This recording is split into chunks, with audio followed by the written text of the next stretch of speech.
दोस्तों खराब चार्जर को कैसे बनाते हैं आज के इस वीडियो में आपको एक एक पॉइंट समझाकर बताएंगे। तो इस वीडियो को आप अंत तक जरूर देखिएगा।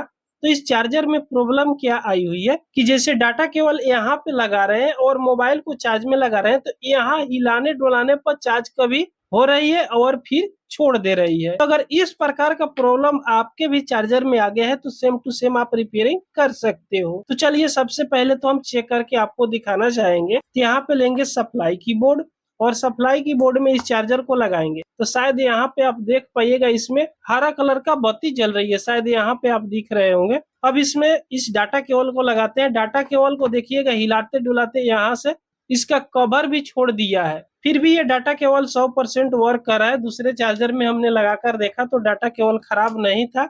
इसमें नया डाटा केबल भी लगाकर देखे तो सेम प्रॉब्लम आया। तो इसमें लेंगे मोबाइल और मोबाइल को लेकर इसमें चलिए लगा देते हैं। तो अभी देखिएगा इसमें चार्ज नहीं हो रही है, लेकिन यहाँ से कुछ हिलाएंगे डोलाएंगे ना तो चार्ज होगा। कभी पकड़ेगा कभी नहीं पकड़ेगा, ये गारंटी नहीं है कि हिलाने डुलाने से ये चार्ज उठाइए लेगा, ऐसा कोई बात नहीं है। अभी देख सकते हो ये चार्ज नहीं हो रही है और मोबाइल देखिएगा बिल्कुल चालू है, फिर भी ये चार्ज नहीं हो रही है। अगर इसी डाटा केबल से अगर दूसरा चार्जर में लगा के देखेंगे तो ये मोबाइल 100% चार्ज होने लगेगी। यहाँ पे देख सकते हो लगाते ही चार्ज उठा लिया। इसका मतलब कि ये डाटा केबल 100% वर्क कर है। यहाँ से कितना हुआ, अब इधर से उधर से हिलाएंगे तो ये चार्ज नहीं छोड़ेगा। और ये जो बड़ा वाला चार्जर है ना, इसको कितना हिलाने डुलाने से कभी उठा रही है कभी नहीं उठा रही है, चार्ज पकड़ कर छोड़ दे रहा है। तो चलिए इस चार्जर को खोलकर रिपेयरिंग करते हैं जो कैसे ठीक होता है। तो इसको खोलने का बहुत आसान तरीका है, क्योंकि ये लोकल चार्जर है जो मार्केट में मिलती है। जो कंपनी के साथ में चार्जर आती है ना, उसको खोलने में दिक्कत होती है, लेकिन इस प्रकार की चार्जर खोलने में आपको कोई भी परेशानी नहीं होगी, बहुत आसानी से ये खुल जाती है। तो यहाँ पे चलिए हम खोलते हैं। तो खोलने के लिए स्क्रू ड्राइवर से भी खोल सकते हो। तो चलिए हम स्क्रू ड्राइवर से ही बताते हैं ताकि सभी के पास स्क्रू ड्राइवर आता है। तो यहाँ पे देखिएगा ये बीच बीच में आपको हल्का सा यहाँ पे शॉक दिखाई दे रहा है, इसी शॉक के रास्ते से ये खुलेगा। तो यहाँ पे स्क्रू ड्राइवर की जो मुंह है ना, इसको यहाँ पे लगाइएगा और हल्का सा उठाइएगा, ये लॉक लगाई हुई रहती है।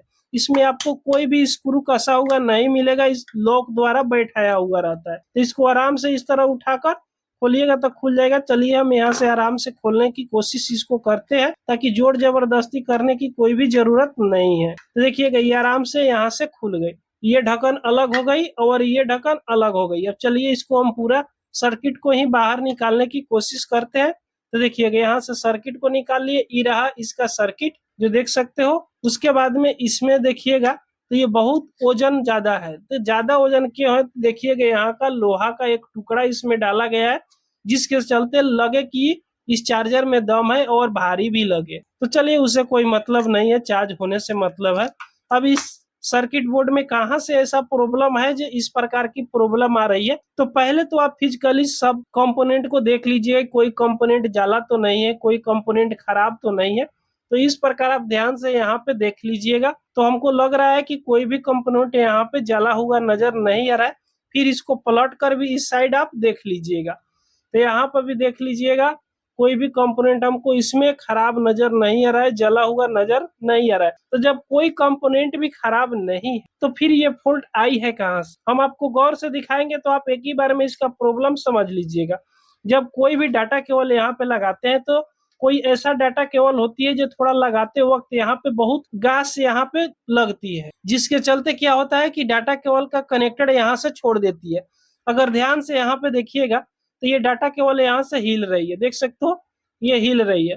तो हो सकता है कि यहाँ पे जो सोल्डिंग किया हुआ है ना, इसी में प्रॉब्लम है। तो यहाँ गौर से आप देखिएगा, ध्यान से देखिएगा, तो यहाँ पे आपको दिखेगा, हम नजदीक से दिखाना चाहेंगे तो देख सकते हो जहाँ पे सोल्डिंग किया हुआ है कनेक्टर का ना, वो पूरा का पूरा सोल्डिंग छोड़ दिया, हल्का हल्का सा पकड़ा हुआ है, जिसके चलते डाटा को हिलाने डुलाने से कभी पकड़ रहा है तो चार्ज हो रही है और फिर छोड़ दे रहा है।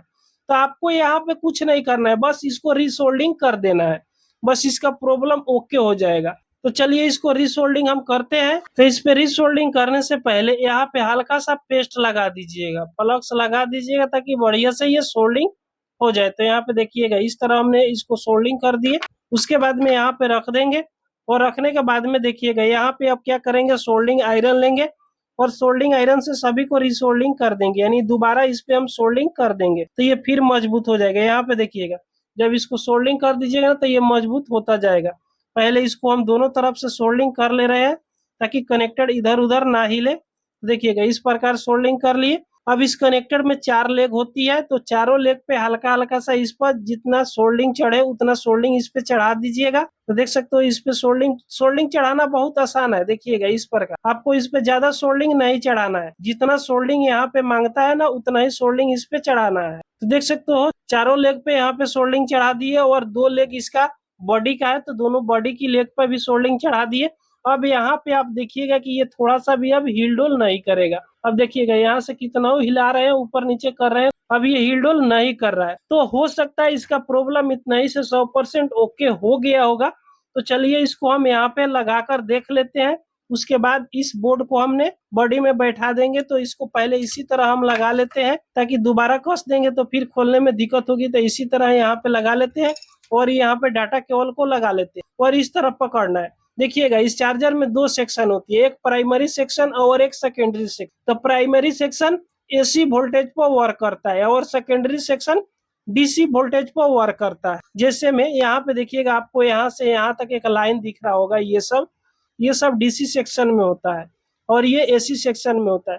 तो अगर हाथ से कभी इस तरह पकड़ा भी जाए ना डीसी सेक्शन वाला तो शायद करंट नहीं लगता है, लेकिन हाथ से पकड़ने की कोशिश नहीं कीजिएगा।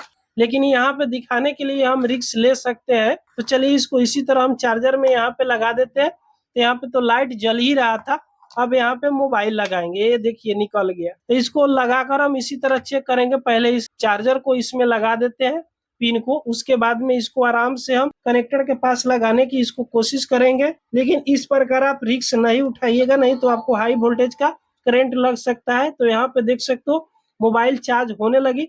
अब कितना हिला डोला रहे हैं तो चार्ज ये नहीं छोड़ रहा है। फिर इसको यहाँ से निकालकर दोबारा हम चलिए चार्ज में लगाकर दिखा देते हैं। तो देख सकते हो अब चार्ज ये हो रही है, अब कोई भी दिक्कत नहीं है। अब इस प्रकार आप इस चार्जर को आप रिपेयर कर सकते हो अगर आपके भी चार्जर में डाटा केबल लगाने से हिलाने डोलाने से अगर चार्ज हो रही है तो दोस्तों ये वीडियो आपको पसंद आई हो तो एक लाइक जरूर कर दीजिएगा। अगर हमारे चैनल पर आप पहली बार आए हो तो सब्सक्राइब जरूर कर लीजिएगा। पूरा वीडियो देखने के लिए आपको बहुत बहुत धन्यवाद।